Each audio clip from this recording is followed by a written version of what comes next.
Hello everyone, Kevin, also known as Kaminoan Customs here, and today I'm going to be showing you my method for painting the visors on clone Commando helmets. Super excited to be back, and I can't wait to share all the tips and tricks I've learned so that you can paint this visor perfectly. Alright, so starting off, we're looking at our Vallejo Black Surface Primer. This is pretty much your base layer, and you mix it about 50-50 or 70-30 with Airbrush Thinner to get a perfectly smooth glass finish on your visor. Next up is Vallejo Game Color Turquoise. This is pretty much the only color besides white that I actually use to paint the visor. Next up is white. I highly recommend using the smaller color white as opposed to the primer. The primer is just so thin that it's very difficult to paint in this scenario. It's better for the airbrush. Finally, we have the gloss varnish. I will always say you want to mix this at least 50-50 with airbrush thinner or water, otherwise you'll get streaks. To paint the visor, I'm just using a super basic thin brush. Got this at Michael's, Hobby Lobby, hobby stores. Nothing too crazy. For my paint tray, I'm just using an old Black Series packaging container. Really don't need to get too crazy with this one. Alright, so we're going to start off by putting some black primer in there. Then we're going to go ahead and mix it about 70-30 with water. This will essentially give us a nice smooth black paint that'll go on without streaks. This is pretty much our base layer as we go ahead and paint the Commando visor. And we're going to do about 2 to 3 layers of this on the actual helmet. Alright, so here I'm wiping off some of the excess paint on my hand. This ensures that I have the exact amount of paint that I want to paint the visor properly. Now I'm just doing some little dabs of paint getting in there. The paint should be pretty close to water consistency, so as you drop it in, it should automatically expand and fill the space. You should really be dabbing more so than painting or streaking, I would say. Alright, so now we're going back and getting some more paint. As you can see on my tray, the top right of my tray is that very watery area of the black primer, and the bottom left is a thicker primer. What I'm doing here is kind of what I equate to choosing the temperature of water in a sink or a faucet. Basically is when you have hot water and cold water, you kind of have to manage whether you're turning on the hot water valve or you're turning on the cold water valve to ensure the temperature is just right. And the same concept applies here. As I'm painting this visor, if I feel like the water's getting a little bit too runny or the visor's getting a little bit too watery and I'm not actually putting any paint on there, I'll go ahead and move my brush a little bit more to the left and get some of that thicker paint, and that'll interact with the water and kind of make it the perfect consistency. The inverse is true though, so if you start seeing that the paint is a little bit too thick, I'll go ahead and grab a drop of that more watery black paint and put that in there to sort of have that black paint spread out and thin out a little bit. Really, you're just kind of managing to ensure that the paint isn't too thick, but also not too thin that you're not painting at all. This is kind of the key to avoid getting streaky lines, but also not having to paint super thin layers 1,000 times. If you have this mixture pretty much down pat, I can usually paint a black visor comfortably in 3 layers. Alright, so we're pretty much done with our first layer of black paint. Just doing the final touch-ups now. I'm going to go ahead and set it aside and let it dry. Alright, so here's my 4 Delta Squad helmets with their first thin black layers done. If you're curious why they started off with visors, it's because I've previously finished these customs before, but as I've gained more skill, I've kind of changed how I do my visors, so I wanted to update all the members of Delta Squad to make them look exactly how my newer style does. The old style was kind of more cartoony, which some people liked, but I think I really like this more game accurate look I'm going for. Alright, so now I'm just going in with another thin layer of black paint, doing the same exact thing I did originally. Nothing's really changed here, pretty much the same exact paint mixture, just going back in and adding another second thin layer. Alright, so the second layer's done, looking pretty good, nice and smooth. Now I'm going to set it aside, let it dry, do a third black layer, and then we're going to go on to start painting the colors in. Alright, so here's how your visors should look once they're done. If we were doing just regular clone troopers with black visors, I'd probably go back and add one more final thin black layer just to ensure there's no holes or thin areas. But because we're going to be coating over this with a ton of turquoise anyways, it doesn't really matter. Alright, so here's our turquoise. This is exactly how we're going to achieve this super awesome Commando visor look. Here we go, just putting some turquoise paint down, and now we're just going to mix it about 50-50 with some water. Going to mix that all together, and then just like how we did the black, we're going to have kind of a thicker layer there on the left and then a thinner layer over there on the right. Now we're mixing the turquoise with the black, and this will essentially give us that first color layer we're going to be using on the visor. If I were to describe it, I'd say it's a little bit closer to turquoise, but roughly 50-50 in between the two. Here I'm taking some of that dark turquoise mixture and bringing it outside of the main mixture so I can mix it exactly with the airbrush thinner to ensure I have the appropriate amount to make it exactly the consistency that I want. And boom, there we go, a perfectly smooth, watery consistency. And I can add a little bit back in if I find it's a little bit too thin. to get that exact right consistency. Now we're going to mix it up a little bit and go with Scorch and start actually finally getting those colors down to start painting this visor in. Starting from the top, we're pretty much going to paint the entire top part of the visor entirely with this dark blue color. What I would say as you do it is leave the tiniest little bit of black at the bottom of that top rim of that visor, but pretty much the entire thing in the middle is going to be that dark turquoise color. Really, I wouldn't worry too much about trying to get detail in here. The biggest thing is just making sure that you're covering over that black with that dark turquoise. I like to rotate the helmet a little bit as I'm painting down the middle of the visor just to ensure I'm always painting downwards and not going up or to the side. Getting a comparison, we're looking pretty good. Just definitely need to go over that with another layer of that dark turquoise color. Here are the helmets with that first layer of dark turquoise applied. It's a very subtle effect, but it's the first of our layers to establish that sort of transition to that light turquoise.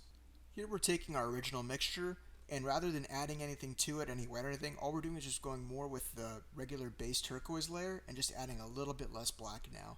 We're not necessarily going full normal turquoise color yet, but just a very close color to it with just a little bit of that black in there. Now we're taking that slightly less dark turquoise layer and just going in and adding a little bit more of that detail now. As opposed to doing a base layer, this is kind of where I start to transition to consider this more of a detail layer. So now I'm going in and I'm kind of swirling my brush around a little bit. Again, this mixture is still very watery, but we're kind of getting in some of that detail now. The big thing is doing step backs, so we're not quite going down as far as we were before. We're cutting a little bit short, so we're not going all the way down the visor, and now I'm starting to actually swirl it, and I'm starting to make little sort of cursive S's inside of that visor with that lighter blue paint.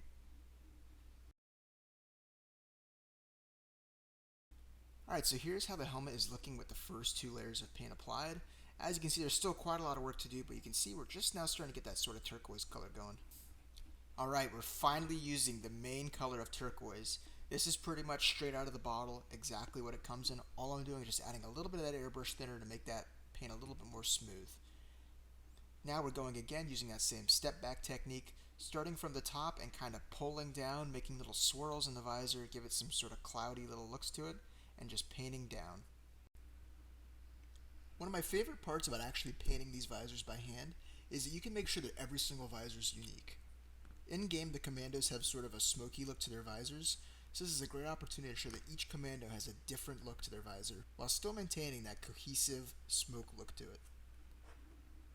Alright, so here's the secret to how you actually achieve the smoke effect, and it's by going back a layer and going back to that slightly dark turquoise layer, mixing it with a lot more water than you would originally. Again, this is probably more of a 70-30 than a 50-50 mixture, and then ensuring you have the exact right amount of paint on your brush, and then going to those edges and mixing in the layer you just did with the layer you did before it. This ensures that the layers blend nicely and give a perfectly realistic smoke effect.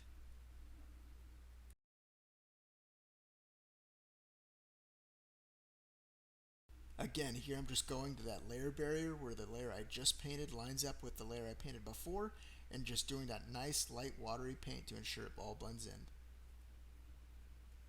Boom, alright, so there it is right next to the Imperial Commando helmet. Looking pretty good. We're actually starting to get some progress here, and I'm super excited with how it's looking. Now what we're going to do is keep on going and keep on painting more and more of those blue layers. So we're not exactly changing the paint color here, but what we're doing is we're adding another layer of the same color. What this does is it basically just brings out the color. Sometimes you have to do multiple layers in order to actually get the color you want to get. So all we're doing is the same exact color, just another layer to really solidify that color. So here we have the latest helmet right next to the Imperial Commando helmet. Now you can see we're really starting to get close to that final product. This is our final layer of just normal turquoise. From here on out, we're now going to be mixing in some white with it. So again, there's the Vallejo primer. This is the airbrush version. I don't quite recommend this one just because it's a little bit too thin, and when you mix it in with the blue, it can become overpowering. I really recommend that just Vallejo model color white. I think that's really the best option here. Alright, I'll get our white together, gonna get some more of our turquoise here, just get some water, and now this will be our next layer going forward. It's the same concept, there's no real techniques changing here at this point. We're again doing that step back technique, we're again blending the previous layer with this layer, so once I finish this layer, I'm gonna go back and I'm gonna get that turquoise again, I'm gonna really water it down more than I'm using here, and I'm just gonna blend in that latest layer with the turquoise layer, and just doing that same exact process, that same technique over and over and over again until we get to the kind of final few steps.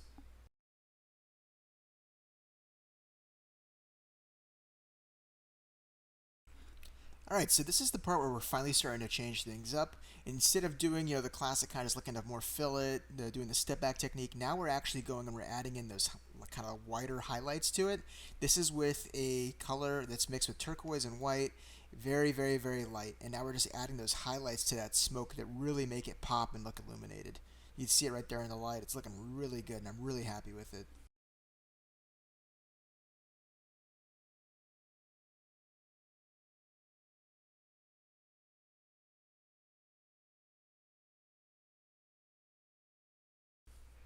Comparing it with the Royal Guard Commando, you can start to see just how close we are to that final product.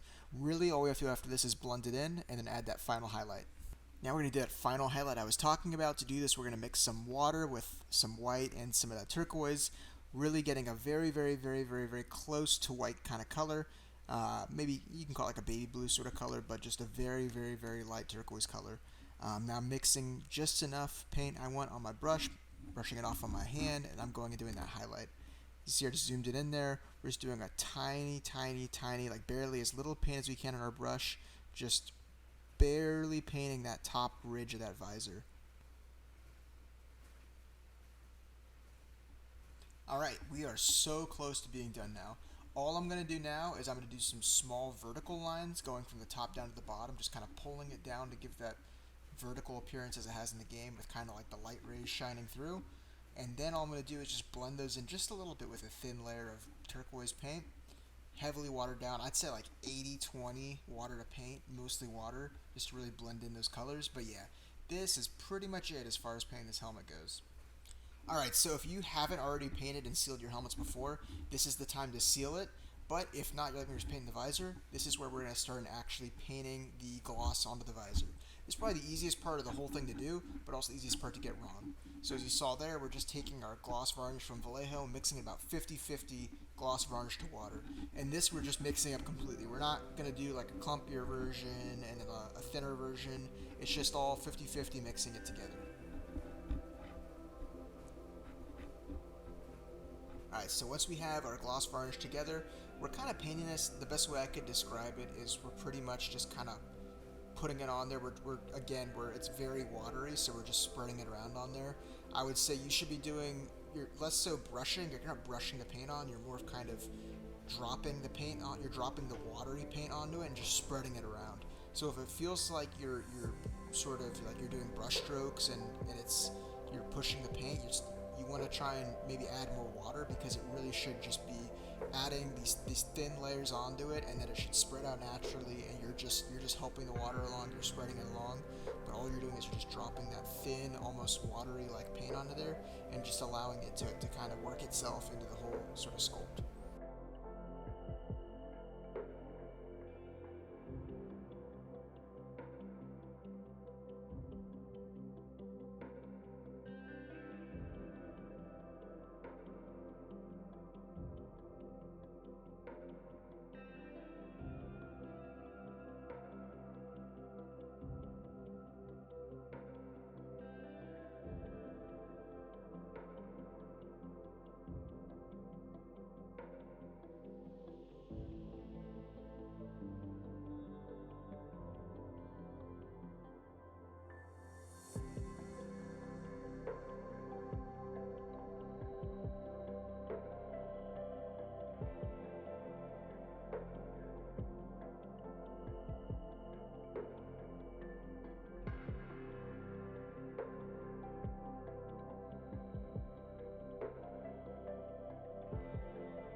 Alright, well, we are pretty much complete with doing the helmets. Those visors are looking nice and glossy, nice and smooth. You can bring it right up to the camera. They would be a little bit smoother, however, because I was painting on to my slightly sloppier older helmets, it's a little bit mad. Well, I really hope that that tutorial helped you guys out. I know I've been asked for this one for a while, and I'm so happy I could finally sit down and actually start recording this thing. I can't guarantee regular uploads, unfortunately. I'm still fairly busy, but I've had a lot more free time lately, and I'm hoping to be able to do a lot more tutorials, videos, and figure reviews in the future. So, as always, thank you all for coming. If you have any ideas for tutorials you'd like to see, please feel free to leave them in the comments. Make sure you're following me on Instagram, Kaminoan Customs, for more custom figures, and stay subscribed. I'm hoping to drop some more custom figure reviews to give you guys a better look at some of my custom figures and how I made them. So until next time, peace.